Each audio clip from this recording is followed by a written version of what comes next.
દેશના ભવિષ્ય માટે લડનારા લોકો છે. અમે ક્યારે આ તાનાશાહીની સામે ઝૂકીશું નહીં. આખા દેશની અંદર અમે એટલો મેસેજ આપવા માંગીએ છીએ કે હવે આ તમારી તાનાશાહીથી ડરવાના નથી.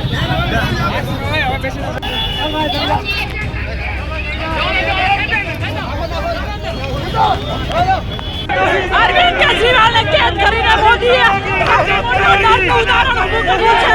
આ વિચારધારાને કોઈ કેદ નહીં કરી શકે. આ વિચારધારાને કોઈ કેદ નહીં કરી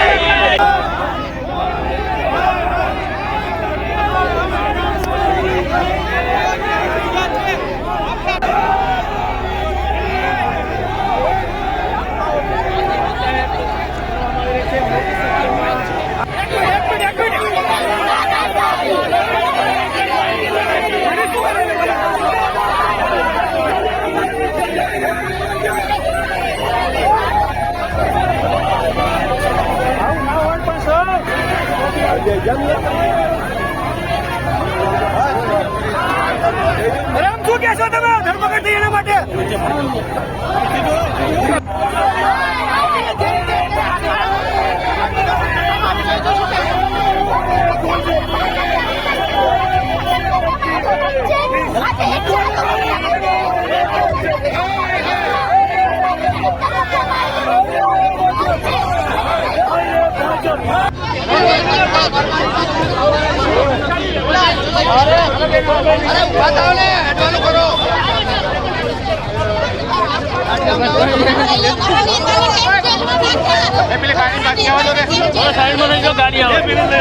હા બોલો બોલો લાવો દો.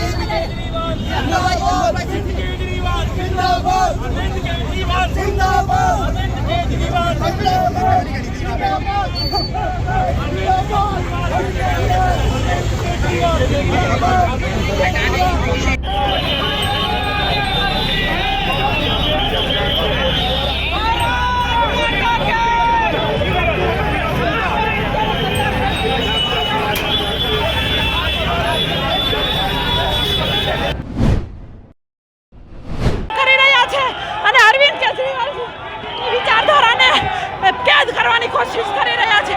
અમે ક્યારેય નહીં ચલાવી લઈએ. અમે રસ્તા રોકશું, અમે આંદોલન કરીશું.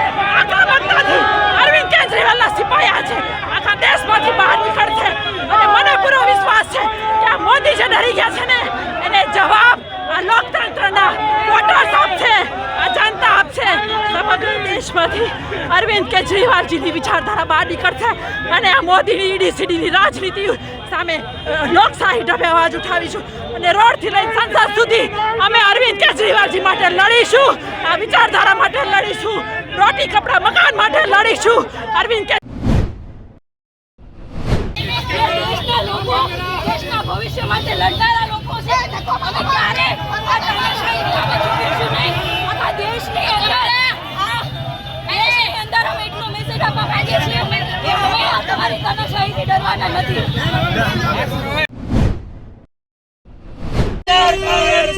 કાયર છે ભાઈ, કાયર છે. ભાજપ સરકાર કાયર છે. ચોર છે ભાઈ, ચોર છે. ભાજપ સરકાર ચોર છે. ચોર છે ભાઈ, ચોર છે. ભાજપ સરકાર ચોર છે. કાયર છે ભાઈ, કાયર છે. ભાજપ સરકાર કાયર છે. ચોર છે ભાઈ, ચોર. આજ સમગ્ર દેશમાં લોકોમાં એક આક્રોશ છે. ગઈકાલે રાતના અંધારામાં માનનીય અરવિંદ કેજરીવાલજીની ભાજપની ઈડી દ્વારા ધરપકડ કરવામાં આવી છે. સૌ જાણે છે કે ભારતીય જનતા પાર્ટી ઈડીનો કેવો ઉપયોગ કરી રહી છે. તમામે તમામ વિપક્ષને ઝુકાવવા માટે, દબાવવા માટે અથવા તો વિપક્ષમાં ઊભા ના રહે અને પોતાનામાં આવી જાય એના માટે ઈડીનો ભરપૂર ઉપયોગ કરી રહી છે. માત્ર અરવિંદ કેજરીવાલ એક એવા વ્યક્તિ છે કે જે ભાજપની આ તમામ પ્રકારના જે ષડયંત્રો છે એની સામે લડી રહ્યા છે. ગઈકાલે અરવિંદ કેજરીવાલ નહીં ઝૂકવાને લીધે એમને લોકસભાની ચૂંટણી પહેલા એમની ધરપકડ કરવામાં આવી છે. સમગ્ર ગુજરાતના તમામ દેશના લોકો આ વાત સારી રીતે જાણે છે અને આજે ગુસ્સો અને આક્રોશ વ્યક્ત કરી રહ્યા છે. ગુજરાતની અંદર આમ આદમી પાર્ટી દ્વારા તમામ જિલ્લાઓની અંદર જબરજસ્ત પ્રદર્શન કરવામાં આવ્યું છે. ભાજપે પોલીસ દ્વારા આ તમામ કાર્યકર્તાઓને અને આંદોલનને કચડવાની કોશિશ કરી છે અને આજે જે પરિસ્થિતિ નિર્માણ થઈ છે એ લોકશાહી માટે સારી તો નથી જ. આમ જોવા જઈએ તો લોકસભાની ચૂંટણી આવી રહી છે, પણ આ દેશની અંદર અઘોષિત આપાતકાલ, અઘોષિત ઇમરજન્સી જેવો માહોલ છે. કંઈ પણ બોલી શકાય નહીં. ભાજપની સામે બોલવાવાળા લોકોને જેલમાં ધકેલવામાં આવે યા તો જેલની બીકે એમને ભાજપમાં સમાવેશ કરી લેવામાં આવે. જો અરવિંદ કેજરીવાલ એમની આ તમામ પડકારોની સામે, અત્યાચારની સામે ઝૂકી ગયા હોત તો ભાજપને કોઈ પ્રોબ્લેમ નહોતો. હજારો કરોડ રૂપિયાનું ફંડ કોન્ટ્રાક્ટના નામે અને ઈડી અને આઈટીની રેડના નામે ભાજપે ઉઘરાયું છે, સૌ જાણે છે. પણ આમ છતાં માત્ર એક ઉપજાવી કાઢેલા કેસને આધારે આમ આદમી પાર્ટીના તમામ મોટા નેતાઓને જેલમાં નાખવાનું કૃત્ય આ લોકોએ કર્યું છે. મને પૂરો વિશ્વાસ છે આજે તમે દેશની અંદર કોઈ પણને પૂછશો, તમામ લોકો કહેશે કે અરવિંદ કેજરીવાલ નિર્દોષ છે. અને આજે કોઈ પણને પૂછો તો એક વાત સાફ નજર આવે કે ભારતીય જનતા પાર્ટીને, મોદીને સૌથી વધારે જો કોઈનો ડર હોય તો એ અરવિંદ કેજરીવાલનો ડર છે અને એટલા માટે અરવિંદ કેજરીવાલને જેલમાં નાખવાનું કામ કર્યું છે. આ હવે જે સમય છે એ સમયની અંદર જનતાએ એક પસંદ કરવાનું છે કે મોદી ભક્તિ પસંદ કરીશું કે રાષ્ટ્રભક્તિ, લોકશાહી ગમે છે કે મોદી. આ નક્કી કરવાનો સમય લોકો પાસે આજે આવીને ઉભો છે અને મને પૂરો ભરોસો છે કે આગામી દિવસમાં દેશના લોકો સમજદાર છે અને લોકશાહીને બચાવવા માટે આગળ આવશે અને લોકશાહીને બચાવવા માટે ભારતીય જનતા પાર્ટીને હરાવશે.